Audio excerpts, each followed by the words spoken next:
Have you ever caught yourself saying, I'll start tomorrow, and then tomorrow, and then tomorrow? Millions of people know exercise is good for them, yet many never get started because of a handful of common excuses that quietly keep them stuck. Welcome to the show. My name is Climb Ravana. Today we're looking at some of the most common reasons people avoid exercise and, more importantly, some simple and practical ways to overcome them. Let's do it.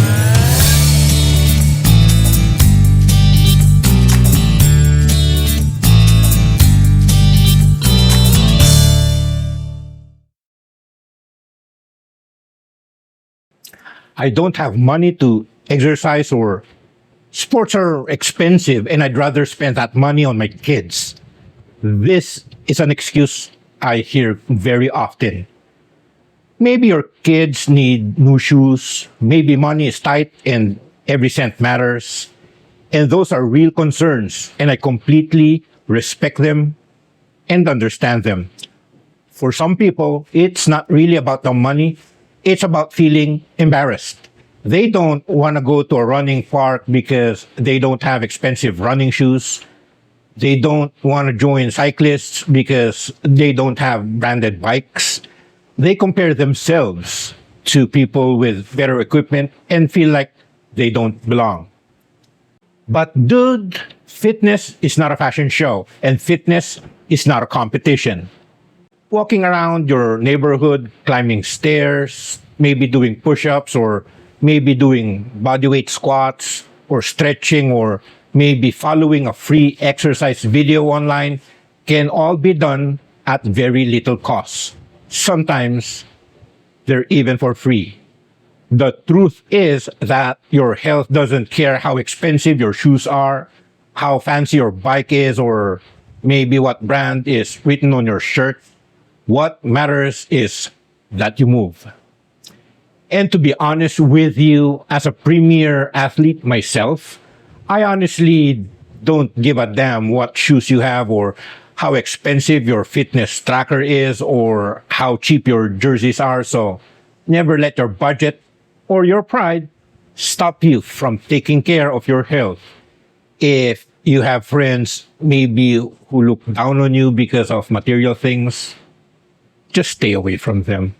Remember, some of the most effective exercises in the world are completely for free.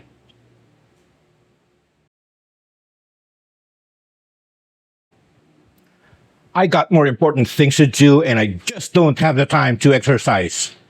That's one of the most common reasons people give for staying inactive. Well, to be fair, life can get very busy. Many people wake up early, prepare for work, help their children get ready for school, spend the day working, and then come home to household chores and family responsibilities. By the end of the day, there doesn't seem to be much time left. The solution is to stop thinking that exercise has to take an hour. Instead, look for short and simple activities that fit into your schedule. Maybe a 10-minute walk or a 5-minute of stretching, maybe some body weight squats or a short 5-minute yoga routine can all make a difference.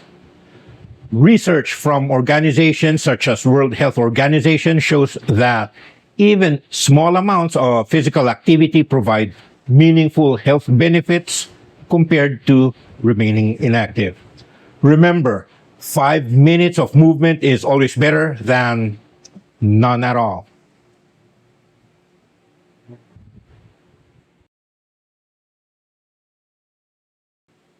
Balancing family life and a full day of work can be exhausting. I completely understand that, and I won't take that away from anyone. But there's something interesting. Organizations such as the Centers for Disease Control and Prevention and the American Heart Association point out that low energy is often linked to physical inactivity, poor sleep, prolonged sitting, and stress. The good news is that you don't need a hard workout to start feeling better. Start with the smallest possible routine, like a 5-minute walk, or maybe a minute of push ups, maybe a minute of jumping jacks, or maybe a minute of bodyweight squats, maybe 2 minutes of stretching, or a 5-minute yoga session. Remember, exercise creates energy. It may deplete your energy immediately after you exercise, but it'll create energy immediately after the first few minutes of recovery. Try moving for just 5 minutes. Your heart's gonna start pumping up. You may sweat a little and your muscles will start working.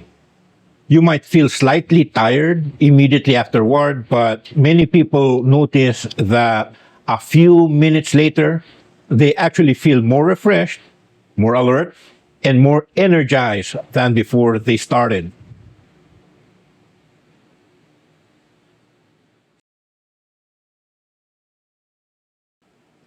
Some people has just no motivation. I just don't have a reason and I'm not motivated to exercise. That's another classic excuse. But let me ask you a question. Which actually comes first? Action or motivation? Well, think about the last time you cleaned your room. You weren't maybe excited to do it at first, then you pick up one piece of trash, then another, and before you know it, half the room was clean. Or maybe you didn't feel like washing the dishes. You washed maybe one glass, then a plate, then a fork. 3 minutes later, the sink is empty. Or maybe perhaps you weren't in the mood to read. You told yourself, I'll read just one page. 5 minutes later, you're several pages in. My point is that motivation often doesn't come first. Actions comes first. Then that action creates momentum, and that momentum creates motivation to keep going. Psychologists call this behavioral activation. Instead of waiting to feel motivated, take a small action first and let that action create the motivation you're waiting for.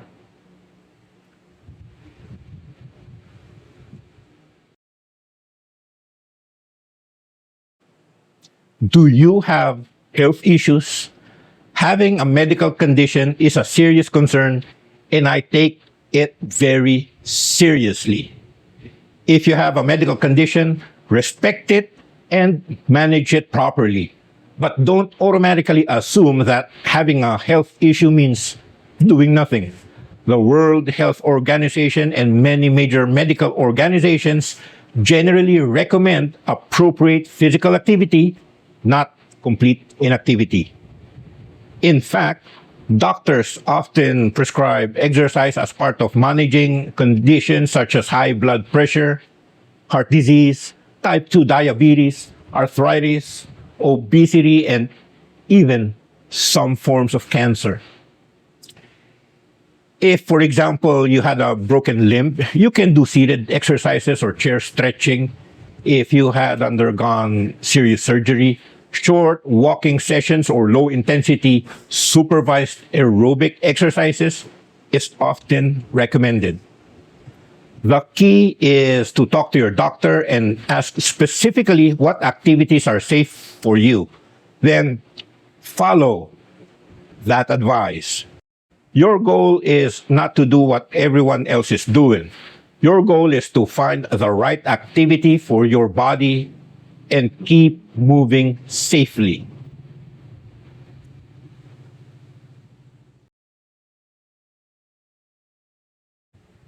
Now, let's talk about the weather. Maybe the weather's bad, so I can't exercise. This is another common excuse.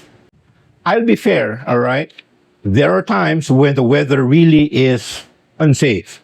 Heavy rain, thunderstorms, extreme heat, flooding, or poor air quality can make outdoor exercise just a bad idea. Research and public health recommendations consistently emphasize the importance of staying physically active even when outdoor conditions are not ideal. The goal is movement, not necessarily being outdoors. If it's raining outside, try a 5-minute yoga session or 2 minutes of stretching, or maybe a minute of jumping jacks or a minute of bodyweight squats, or simply walk around your house for a few minutes. The weather may change your workout, but it doesn't have to cancel it. Remember, the goal isn't to perform the perfect exercise routine.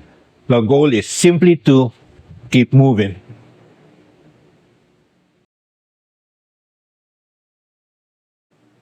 Okay, so I'm already healthy, so I don't really need to exercise. This may sound reasonable, but it overlooks an important point. Exercise isn't just for people who are sick. It's also one of the best ways to stay healthy in the first place. According to the World Health Organization, regular physical activity can help reduce the risk of heart disease, stroke, type 2 diabetes, certain cancers, and other chronic illnesses. Regular movement also improves mental and psychological health and well-being. Think of exercise like brushing your teeth. You don't want to wait until all your teeth fall out before you start brushing, don't you? Well, you do it to prevent problems from happening. The same is true for exercise. Don't wait until your health starts declining before you become active. Staying active today is one of the best investments you can make in your future health.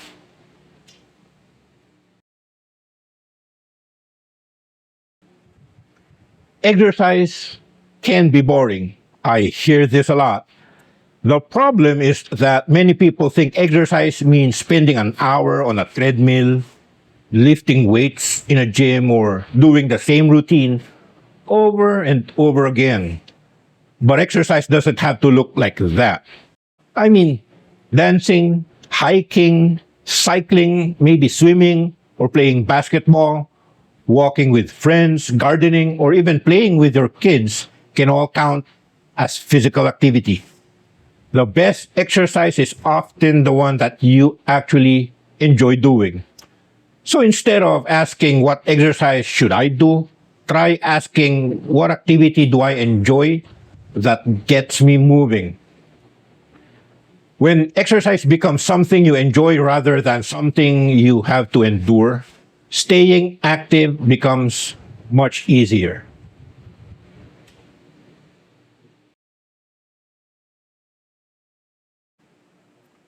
Well, okay, all right, I'll start tomorrow.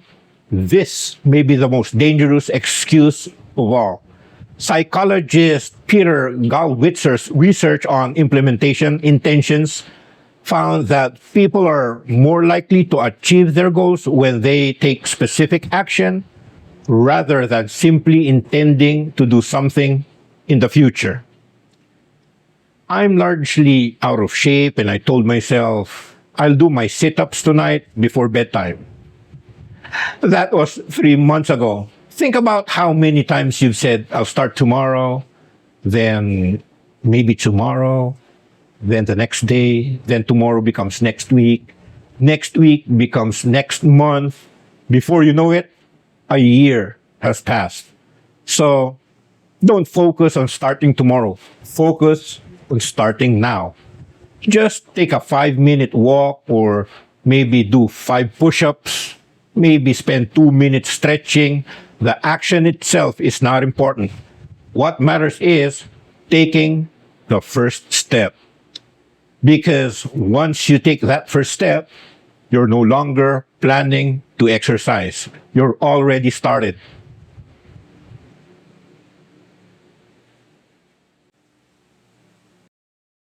The excuses we've talked about today may sound different on the surface, but they all have one thing in common. They keep us from taking the first step. Maybe no money, no time. Maybe you're too tired, no motivation. You have health issues. Maybe the weather's bad. Maybe I'm already healthy. Or maybe exercise is boring. I'll start tomorrow. Well, the good news is that none of these excuses need to stop you completely. In most cases, the solution isn't to do more. It's simply to start small and stay consistent. Now, I'd like to hear from you. I mean, which excuse have you used the most and what has helped you overcome it? Let's talk about it in the comment section below. Thanks for watching, and again, this has been Climb Ravana, and I'll see you in my next Climb Ravana show. Thanks for watching, everyone. God bless, and remember, keep on moving and keep on smiling.